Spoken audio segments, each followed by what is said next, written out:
les exilés seraient pressés de traverser avant que le Brexit rende les choses plus difficiles. En réalité, en parlant avec les exilés, ils ont plutôt l'espoir inverse, c'est-à-dire que le Brexit va amener des contrôles douaniers et donc probablement un ralentissement du passage des camions et peut-être des files d'attente sur l'autoroute ou sur le port, ce qui serait plutôt favorable pour les exilés qui, ici c'est le cas à Calais, n'ont pas d'argent pour payer les passeurs et qui en fait montent sur les camions par leurs propres moyens. Oui, donc il n'y a pas un effet...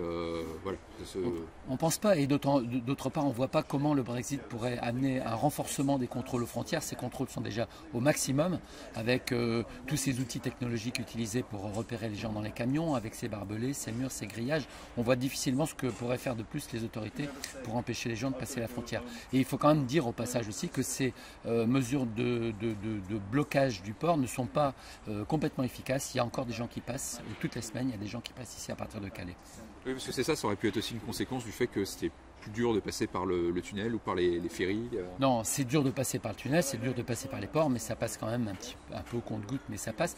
Non, là par contre, probablement, il y a eu d'avoir une ou deux traversées qui ont réussi, et derrière, effectivement, ça donne des idées. On pense aussi que peut-être, parce que c'est pas facile de sortir d'un port avec un bateau sans attirer l'attention de la capitainerie, sans attirer l'attention du radar du Grinet, des gardes-côtes, il faut savoir sortir du port, il faut savoir prendre des trajectoires qui n'interrogent pas les autorités pour pouvoir arriver sur la côte anglaise. Et donc ça, probablement, c'est fait par des gens qui connaissent bien la mer ici et la Manche.